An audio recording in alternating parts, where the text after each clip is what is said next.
오늘 본문의 말씀은 드디어 욥기의 대단원을 종막을 찍는 장면이 기록되어 있습니다. 1장 1절부터 시작된 1장 1절에 우스 땅에 욥이라는 이름하는 사람이 있었는데 라는 구절과 대꾸가 되는 오늘 7절 말씀은 오늘 이 욥기가 드디어 모든 일을 마치고 결말을 기록할 것을 예고하고 있는 것이지요. 1장과 2장의 이야기로 기록된 말씀이 끝나고 3장부터 오늘 본문 전까지의 말씀까지 욥의 고백과 친구들의 말들은 시적인 표현인 음문으로 구성되어 있었습니다. 그런데 오늘 말씀이 욥이라는 사람, 친구가 있다는 친구의 이야기로 시작하며 다시금 산문인 이야기로 표현하는 문장으로 시작되며 오늘 이 마지막 사건이 처음 시작과 대꾸가 되어 마지막을 기록하고 있음을 우리에게 알려주고 시작하고 있는 것이죠. 그렇기에 욥을 회심으로 이끄신 하나님의 욥을 향한 물음과 욥의 회심이 어제 본문 가운데 마무리되고 오늘 본문은 이제 남은 욥을 그토록 비난하고 공격했던 엘리바스와 두 친구들에게 하나님께서 그들에게 메시지를 전하시고 그들의 욥을 향한 정죄함과 비난에 대해 하나님의 말씀을 전하고 그들의 행동에 대해 판단하시는 모습이 나올 것을 예고합니다. 하나님께서는 욥의 친구들에게 하나님의 진노하심을 표현하십니다.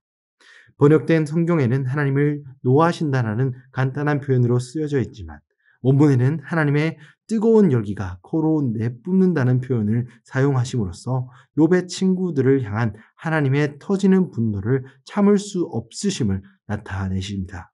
그리고 이 진노는 욥의 친구들의 말이 정당하지 못함을 너고 하나님이 보시기에도 그를 경록케 하는 악한 말들이었음을 욥을 변호하고 욥의 의를 드러내기 위해 오늘 분명히 밝혀내고 계신 것입니다. 욥도 하나님 앞에서 그의 의를 드러내는 잘못이 있었다고 우리는 이전 본문에서 살펴보았습니다. 하지만 하나님께서는 오늘 욥을 당신의 종이라고 부르시며 욥의 잘못보다 이 친구들의 잘못이 훨씬 더 큼을 오늘 본문을 통해 드러내고 있는 것이지요. 이 세 친구들의 말들 속에는 하나님을 인과응보라는 인간적인 잣대로 그들을 하나님을 평가하고 하나님의 섭리를 재단하는 잘못을 저질렀을 뿐만 아니라 하나님의 긍휼하심과 자비하심으로 이웃에게 사랑하고 이웃을 위로하는 그들의 하나님의 말씀 대신 그들이 고난 가운데 있는 욥에게 절망적인 상황에 있는 욥에게 그 상황조차 이용하며 자신의 말이 옳음에 대해서 주장한 것에 대한 악함을 하나님께서는 그들을 향해 분노하시며 꾸짖고 계신 것입니다. 오늘 하나님께서는 그의 종 욥을 회복하시는 첫걸음을 이 친구들이 욥 앞에서 그들의 잘못을 시인하게 하시는 것처럼 시작하십니다. 그리고 이 시인함을 넘어서 하나님께서는 욥을 하나님과 그들 사이에서 중보하고 화해시키는 중보자의 역할로 끌어올리심으로 그들에게 비난받았던 그들에게 죄인이라 손가락질 받았던 욥의 신분을 멸시의 자리에서 존귀한 위치로 다시 회복시켜 줌을 나타내십니다. 우리는 오늘 말씀을 통해 하나님의 회복은 그 사랑하는 자에게 반드시 주어짐을 확인할 수 있습니다. 욥은 완벽하지 않았습니다. 하지만 하나님 앞에서 허물 있는 그의 자녀 욥이라고 할지라도 끝까지 하나님께서는 그에게 회복하심을 이루시고 욥의 무결함이 없을지라도 그를 그의 종이라 친히 칭하시며 그를 비난하는 친구들 앞에서 그를 제사 드리는 이로써 신원하시는 모습 속에 우리는 하나님의 회복하심을 우리에게도 하나님의 회복하심을 기대하게 할 수 있는 것입니다. 하나님의 이 회복함을 통해 욥이 그의 친구들을 용서하고 욥과 그의 친구들의 관계까지 회복하시게 만드는 완전한 회복함으로 그를 이끄신 것이죠. 오늘 친구들을 향한 하나님의 말씀은 욥이 그들로부터 제물을 받아 하나님께 제사 드림으로 하나님의 말씀에 순종함으로 하나님께서 그 제물을 기쁘게 받음으로써 이 관계의 회복이 마무리됨으로 끝이 납니다.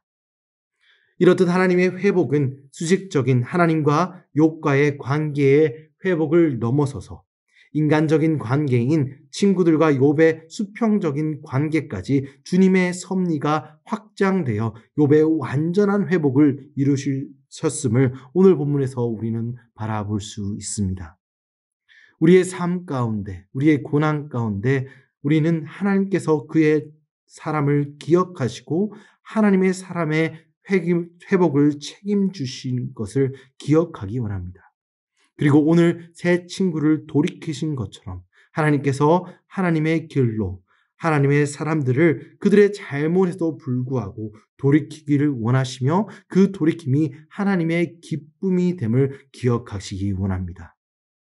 오늘 우리가 이 말씀에 귀 기울임으로 우리가 회복되어야 되는 것은 우리가 하나님의 앞에서 주님의 은혜와 주님의 말씀에 순종하는 마음을 구함으로 주님께서 우리에게 마련하신 회복의 길과 돌이킴의 길을 찾을 수 있는 주님의 사람 되시기를 주님의 이름으로 간절히 소망합니다.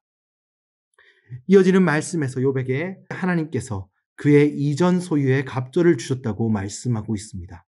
여러 물질들과 또 가축들 그리고 더 많은 자녀들을 그에게 더하시며 그에게 축복하시고 있는 것이죠. 그런데 이 갑절의 축복을 주셨다고 말씀하기 전 말씀은 욥이 그 친구들을 위해 기도할 때 여호와께서 욥의 공경을 돌이키시로라는 말씀으로 시작됨을 볼 수 있습니다. 욥이 만일 친구들을 위해 기도하지 않고 여전히 그들을 향해 분노하는 마음을 품고 있었다면 그것은 오늘 욥이 받은 하나님께서 주신 그러한 축복에도 불구하고 그의 마음을 완전한 회복 가운데 이르지 못하게 하는 화평 가운데 나가지 못하는 일이 될 수 있었고 또 더 심한 경우에 그가 하나님께로 받는 축복에 방해가 될 수도 있었다는 것입니다.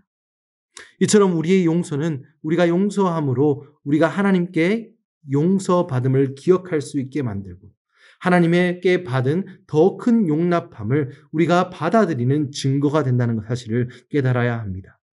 하나님께서 우리를 위해 용서하신 그 사랑과 그 품이 얼마나 크신지를 우리가 다른 사람들을 위해 용서함으로 확인할 수 있다는 것이지요. 욥이 하나님의 명령을 기쁘게 따르고 그의 친구들을 위해 기쁘게 기도함으로 그는 하나님의 섭리를 온전히 받아들이고 참된 회복의 상태로 나아갔다는 것을 오늘 말씀은 우리에게 보여줍니다. 용서라는 것은 다른 이들을 위해 하는 것이기도 하지만 그 용서 안에서는 하나님과 우리의 관계가 올바르게 되기 위해서 해야 되는 또 다른 이유가 담겨져 있습니다.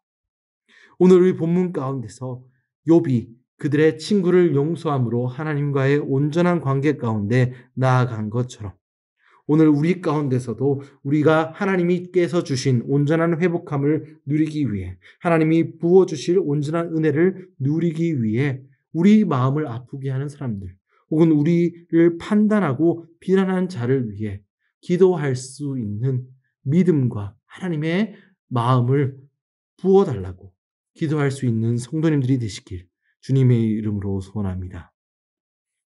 오늘 본문은 욥의 결론을 그가 140년 동안을 살고 또 4대의 자손을 낳았다고 말하며 그의 이 땅에서의 삶을 마무리함으로 끝을 맺고 있습니다. 물질적인 복과 함께 평안함이 그에게 회복되었다는 것을 보여준 것이죠. 하지만 우리는 이 이야기의 결론을 욥의 의로움이 그에게 복을 불러왔다. 그의 이롭게 행동함으로 하나님께 복을 받았다라고 그러한 교훈을 받음으로 끝나였으면 안 됩니다. 그렇게 해서는 우리도 욥의 친구들처럼 하나님을 인과응보의 그러한 인간적인 논리로 가두은 잘못을 범할 수 있다는 것이죠. 그 대신 우리는 이 욥기서를 묵상하면서 하나님의 은혜와 섭리의 무한함 앞에 우리 자신을 겸손하게 내려놓고 욥의 부족함에도 불구하고 그리고 친구들의 잘못된 행동에도 불구하고 그들을 회복시키고 고치셨던 하나님의 무한하신 은혜와 섭리 까닭없는 고난을 주시고 또 거두어 가시기도 하시는 그 하나님의 우리가 이해할 수 없는 섭리 앞에 온전히 엎드려 겸손한 마음으로 하나님의 은혜를 구할 수 있는 그러한 교훈을 얻어야 하는 것입니다. 오늘 욥기서의 묵상을 마무리하며 이러한 섭리를 우리 가운데 받아들일 수 있는 성도님들 되시길 주님의 이름으로 축원드립니다.